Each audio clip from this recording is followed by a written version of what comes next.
سلامونه بیا هم په خیر راغلی افغان جرمن انفو ته. جرمني په پښتو باندې د فروشاین لوستونه دي. ترافیکي لیکدړو نښې.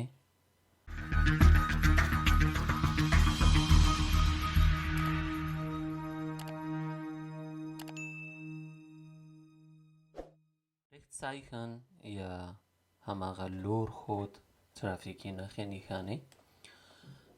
دا ترافیکي لیکدړه چې د یو مثلث په شکل باندې ده او هغه تیزه نوکه چې د پاسته بیا هم یوه غشه په منځ کې دوه لارې. معنا دا چې مخامخ تلونکی کس تل لومړیتوب لري، خو دا دواړه چې کوم د راسته خوانا یا د چپ خوانا راځي هغه باید دوی ته لاره ورکړي. Vorfahrt an der nächsten Kreuzung oder Einmündungen. پر روانو څلور لارو کې او یا هم هغه ځایونو کې چې دا واړه سرکونه دې سره یو ځای کیږي دلته دی لومړیتوب لري.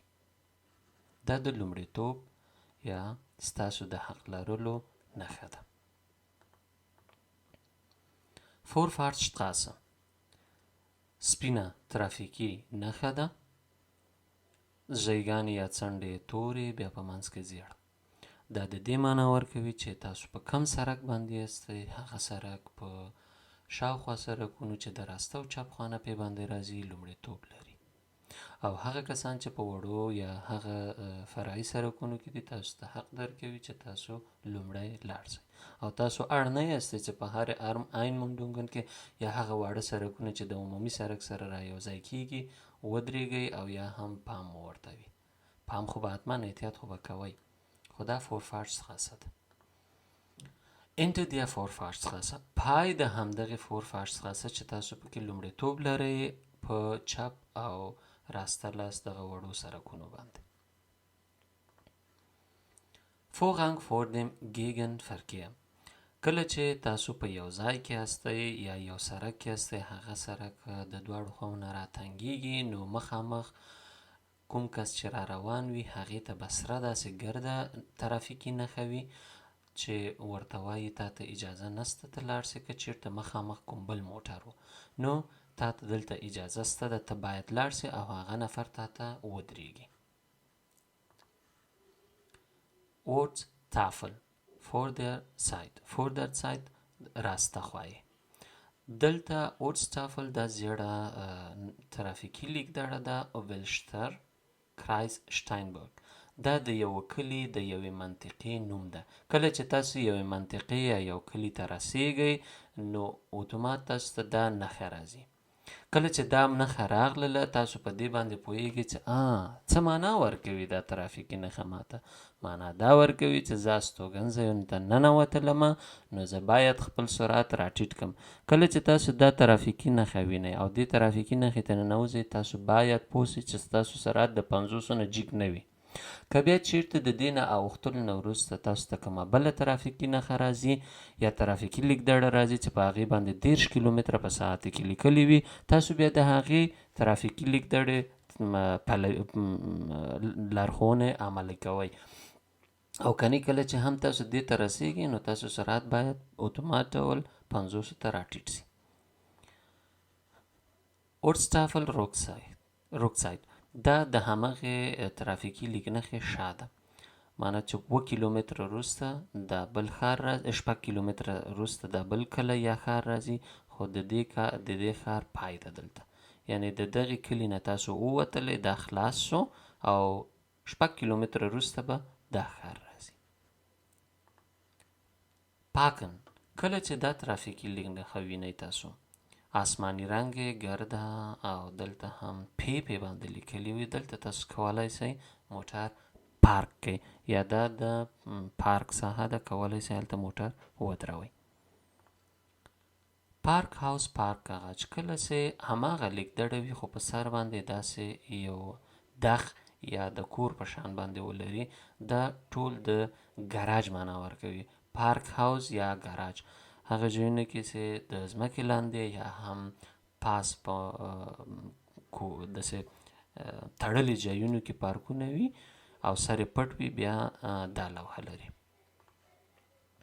Beginn einer Parkraumbewirtschaftungszone. معنا دا ورکوي چې دلته له دغه کله چې تاسو دې ساحې ته ننوتلی نو کولی شئ موټر مو هر چیرته چې وي پارک یې کړئ.